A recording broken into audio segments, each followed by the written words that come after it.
आर्थिक संकट खराब होने के कारण पंखुड़ी का परिवार बच्ची को आगे पढ़ाई करने में असमर्थ महसूस करने लगा, तो वहीं मुख्यमंत्री के जनता दरबार में फीस माफ़ी के लिए गुहार लगाई। अपने सपने को पंख लगाने के लिए पंखुड़ी का परिवार विगत दिनों से मुख्यमंत्री योगी आदित्यनाथ के जनता दरबार में फीस माफ़ी को लेकर के पहुंचा था। मुख्यमंत्री ने पूरी तरीके से आश्वस्त किया था कि बेटी की पढ़ाई में आर्थिक संकट नहीं आने दिया जाएगा। बेटी जहां तक पढ़ाई करना चाहे उसका खर्च मुख्यमंत्री योगी आदित्यनाथ खुद उठाएंगे। मुख्यमंत्री के आदेश और आश्वासन के बाद जब परिवार पक्की बागी स्थित सरस्वती विद्या मंदिर एडमिशन के लिए गया, तो वहां विद्यालय प्रशासन ने बिना फीस एडमिशन लेने में असमर्थता जताई। इतना ही नहीं, छात्रा पंखुड़ी का आरोप है कि प्रिंसिपल और टीचर ने उसकी माता पिता को बेइज्जती किया। घर वापस आने पर पंखुड़ी खूब रोई। यह खबर जब मीडिया तक पहुंचा, तो मीडिया कर्मियों ने पंखुड़ी के घर पहुंचे और खबर को प्रमुखता से चलाया गया। खबर चलाने के बाद शिक्षा विभाग जागा और विद्यालय को नोटिस जारी करके कहा कि बच्ची का हर हाल में एडमिशन लिया जाए, अन्यथा विद्यालय के खिलाफ कार्रवाई की जाएगी। आज सोमवार को छात्रा पंखुड़ी का एडमिशन हो गया। पंखुड़ी आज काफ़ी खुश नज़र आ रही है, क्योंकि अब उसके सपने को साकार पूरी तरीके से सीएम योगी ने कर दिया है। महाराज जी से मिली थी तो फीस माफ़ कराने के लिए मिली थी, बिकॉज हमारे घर पे आर्थिक स्थिति नहीं ठीक थी। तो माननीय मुख्यमंत्री जी ने कहा कि तुम्हारी फीस माफ़ हो जाएगी, जल्द से जल्द इसकी फीस माफ़ कराई जाए, परेशान मत हो, तुम आगे पढ़ोगे। आज आप एडमिशन ले ली?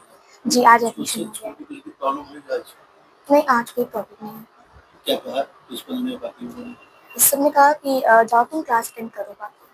इसके पहले भी यही पढ़ती थी? जी, 6th क्लास में पढ़ी। इस क्लास में एडमिशन हुआ आज आपका? 7th। खुश हो आप? थैंक यू बोलो। हाँ, बहुत खुश हूँ। मैं माननीय मुख्यमंत्री जी को भी थैंक यू कहूँगी। मैं principal ma'am, vice principal, principal sir, principal ma'am और सारे अधिकारियों को भी थैंक यू कहूँगी। आर्थिक अभाव में उसकी पढ़ाई नहीं हो पा रही थी। महाराज जी ने आश्वासन दिया था, लेकिन स्कूल प्रशासन ने उसको एडमिशन नहीं लिया था और आज एडमिशन की बात आ रही है। क्या है पूरा मामला? देखिए, उसमें बच्ची कक्षा 6 में ही पढ़ती थी और अपने किस सोच के कारण जो है माननीय मुख्यमंत्री जी के जनता दरबार में वो गई थी। आज प्रिंसिपल साहब से वार्ता हुई, कल भी वार्ता हुई थी, तो उन्होंने बताया कि नहीं, ऐसी कोई बात नहीं है। वो बच्ची आज की तारीख में कक्षा 7 में नामांकन हुआ है, वो कक्षा 7 में अनुरत पढ़ रही है।